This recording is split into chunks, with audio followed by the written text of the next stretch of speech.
সহকর্মী জাহাঙ্গীর আলম সরাসরি যাচ্ছে জাহাঙ্গীরের কাছে। জাহাঙ্গীর,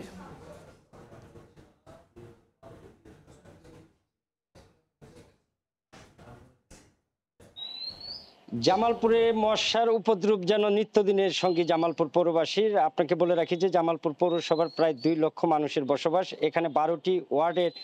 যে সাধারণ মানুষ তারা কিন্তু মশার অত্যাচারে অতিষ্ঠ হয়ে গেছেন এবং এই যে চলতি এসএসসি পরীক্ষার্থীরা কিন্তু বাসায় পড়াশোনা করতেও কিন্তু তাদের অনেক ঝামেলা হচ্ছে। তো আমি জামালপুর পৌরসভার 12টি ওয়ার্ডের বিভিন্ন এলাকায় ঘুরে দেখেছি যে ময়লা আবর্জনা স্তূপ থাকার কারণে কিন্তু মশার উৎপত্তি এখান থেকে জন্ম নিচ্ছে এবং এই পৌর কর্তৃপক্ষের যে অবহেলা, ময়লা আবর্জনা পরিষ্কারের যে অবহেলা, এই অবহেলার কারণেই কিন্তু পৌরবাসী আজ মশার যে উপদ্রব, এই মশার উপদ্রবে কিন্তু আক্রান্ত হয়ে কিন্তু তারা অতিষ্ঠ হয়ে পড়েছেন। জামালপুরের পরিবেশবিদদের সাথে কথা বলেছি, তারা যেটা বলেছেন যে জামালপুর পৌরসভার যে বর্জ্য নিষ্কাশন করার যে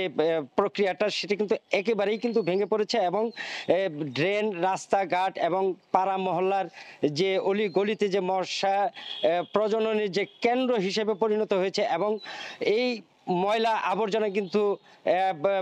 পরিষ্কারের ব্যাপারে কিন্তু 5 দিন 7 দিন বা 1 মাসও লেগে যায় এবং পৌর কর্তৃপক্ষের কিন্তু একটা দায় আছে, সেটা হলো যে প্রতিদিনের ময়লা আবর্জনা তারা যদি পরিষ্কার করেন তাহলে কিন্তু এই মশার উপদ্রব থেকে কিন্তু পৌরবাসী কিছুটা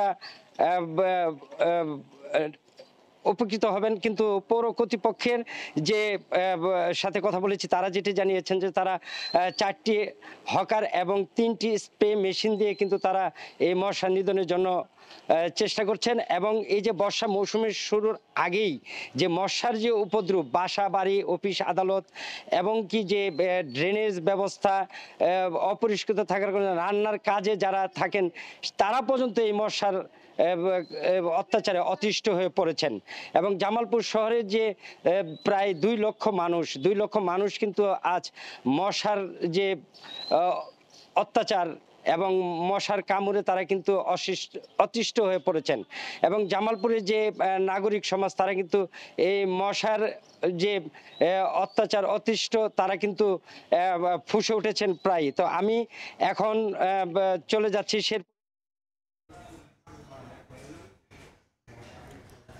সরাসরি যুক্ত ছিলাম জামালপুরে।